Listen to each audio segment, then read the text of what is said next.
Hi friends, Island Homesteader here.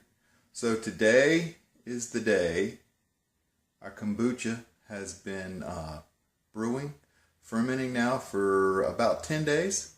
I just tasted it and it tastes just at the level I want it. And so today I'm going to show you what you do with it after the initial ferment.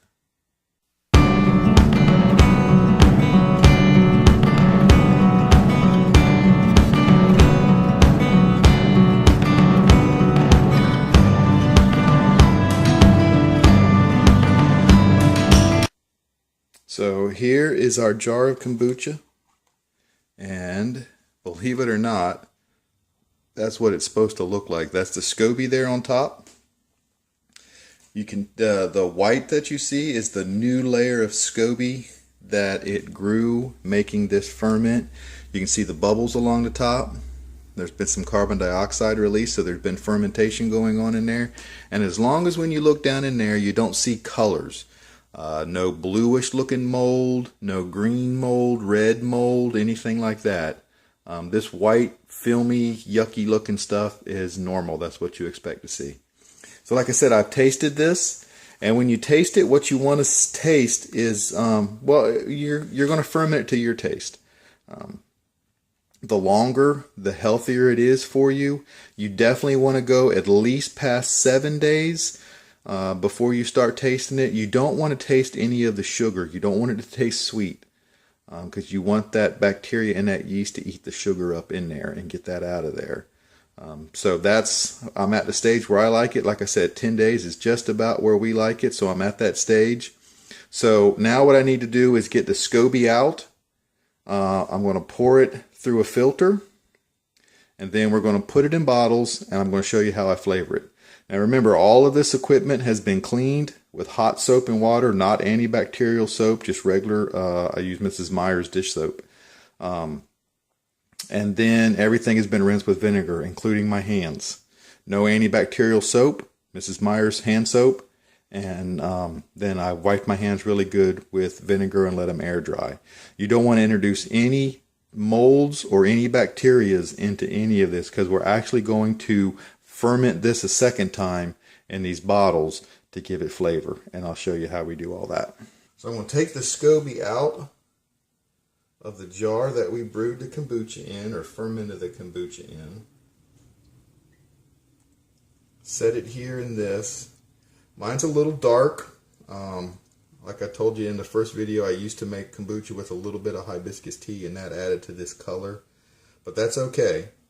As long as, like I said, you don't see any unusual moldy colors in there, you'll be alright. This SCOBY will now set. I'm just going to put it in this measuring cup. I'm going to go ahead and make another batch of this. So you always want to save some of the old kombucha, or the kombucha that you just brewed, because you'll need a cup in your next batch. So we're going to go ahead and set that SCOBY in this new kombucha, and set that aside, and filter the kombucha down through this strainer. And we're just filtering it just to get any of the big chunks that may be unpleasant to some people when they're drinking it. My wife definitely does not like to drink any chunks when she's drinking her kombucha.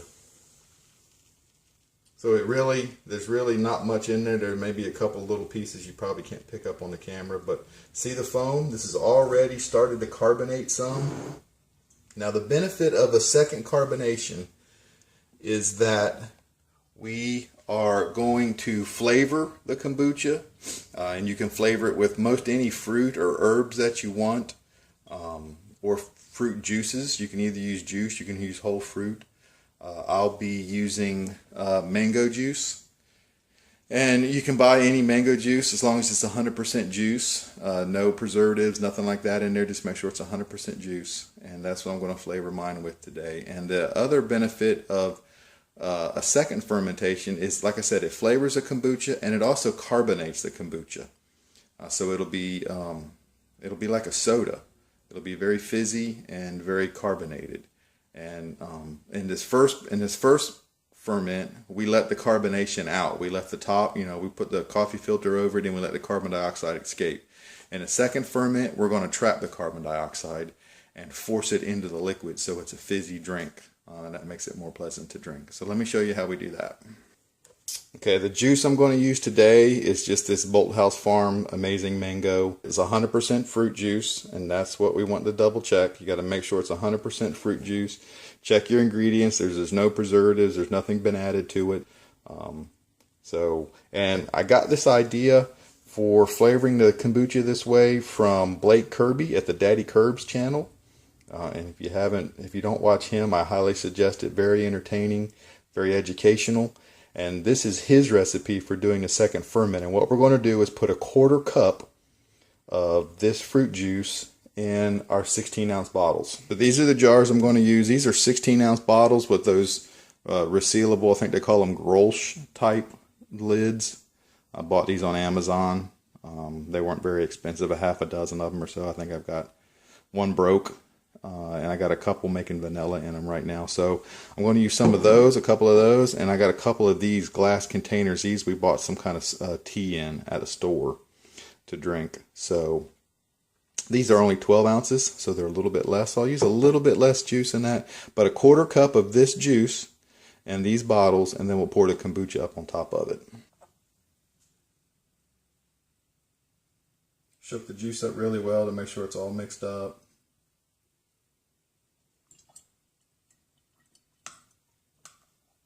Quarter cup.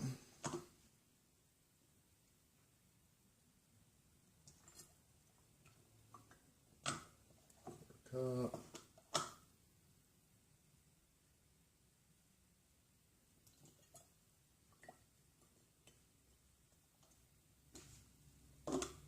Now use just a little bit less than a 1/4 in these bottles since they're only 12 ounces.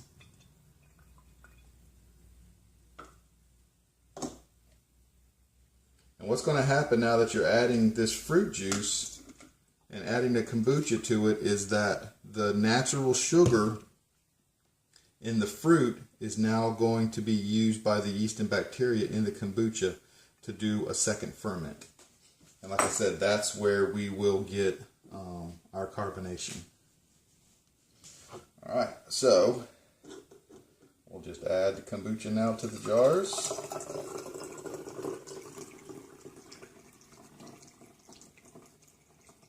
And you want to fill the jars as full as you can, just leave a little bit of room. What'll happen is, as this ferments, it'll actually make another little SCOBY on top of the jar. So the less room that you give it, the better. So it won't grow very big.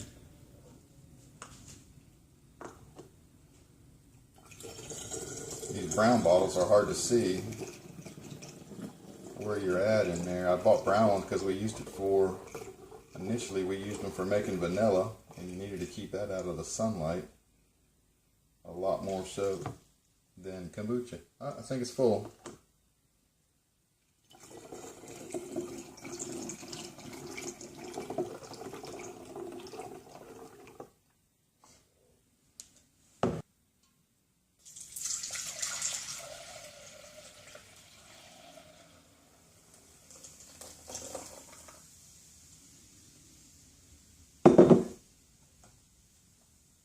If you can see that, it's already got a really good fizz to it.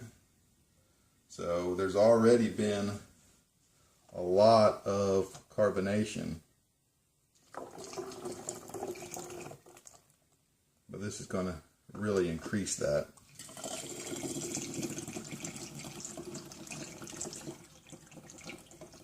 And yes, I'm messy.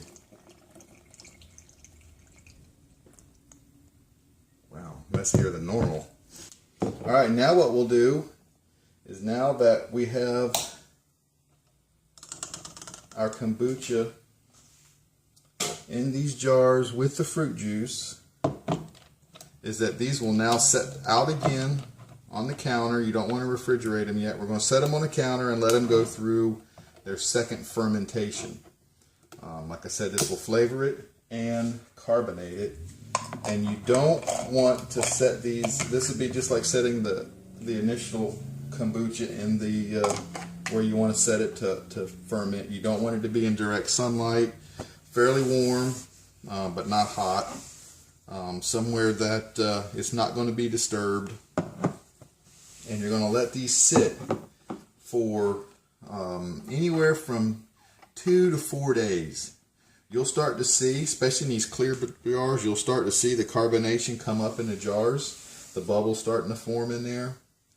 And you'll just let them sit for 2 to 4 days. I wouldn't go any more than 4 days because you're liable to break something. The carbonate, they'll get really, really carbonated now that you seal the top on them.